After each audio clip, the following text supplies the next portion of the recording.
The magnetic field at a point P situated at a perpendicular distance R from a long straight wire carrying current of 12 ampere. तर या ठिकाणी current दिलेला आहे.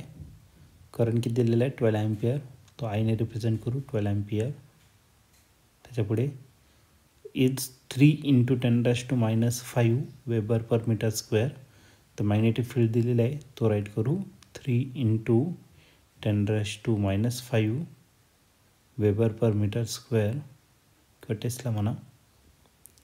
The value of R in mm is. तर M एममध्ये आपल्याला आरची value find करायचं. μ0 4π × 10⁻⁷ आहे. 4π × 10⁻⁷ weber per ampere per metre.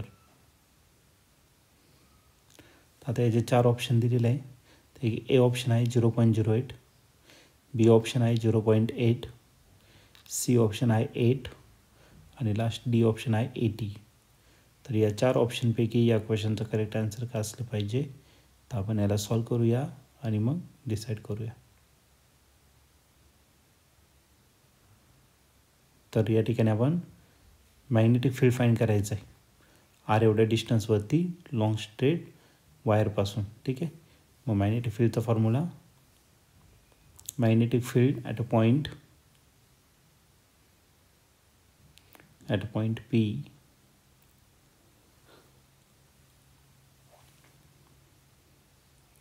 at a perpendicular distance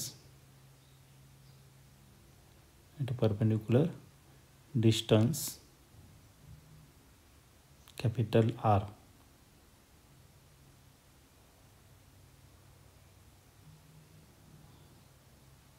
at a distance R from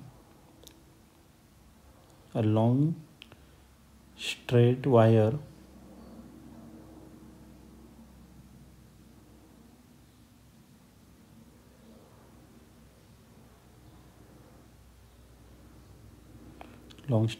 carrying current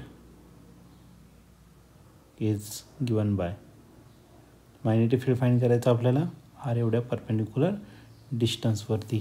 तर मॅग्नेटिक फील्ड जर घेतला त्याचा फॉर्म्युला काय असणार आहे μ0I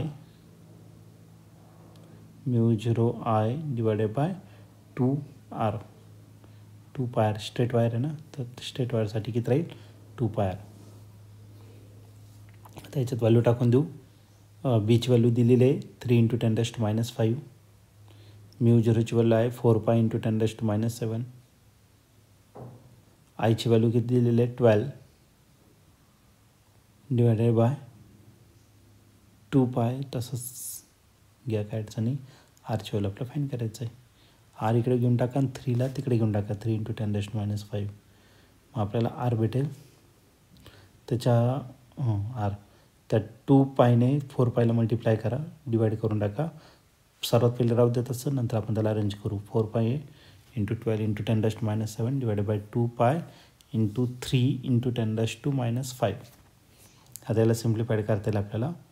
2πने 2π टू जा 4π, 3 4 किती झालं 12 आणि 4 टू जा किती होणार 8. मग 8 × 10⁻⁵ किती होणार आहे. तर हा -5 वरती गेला तर +5. ओके. तर सध्या राहू द्या, पुढच्या ह्याच्यात आपण त्याला वरती पाठवून घेऊ. मग आर इज इक्वल टू आपल्याला काय भेटेल 8 × या -5ला वरती पाठवणार आहे -5चं +5 म्हणजे -2 मीटर. पण आपल्याला फाईंड करायचं आहे काय एममध्ये.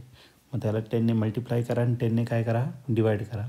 मग 80 × 10⁻⁵ काय आला -3 मीटर आणि -3 मीटर म्हणजेच आपलं मिलीमीटर. मग याचं जे डिस्टन्स आर आहे मिलीमीटरमध्ये ते किती असणार 80 मिलीमीटर. आणि या ठिकाणी तुम्ही ऑप्शन जर बघाल तर ऑप्शन नंबर डी जो आहे तो या ठिकाणी आपला करेक्टली मॅच झालेला आहे. म्हणून या क्वेश्चनचं करेक्ट आन्सर ऑप्शन डी असणार.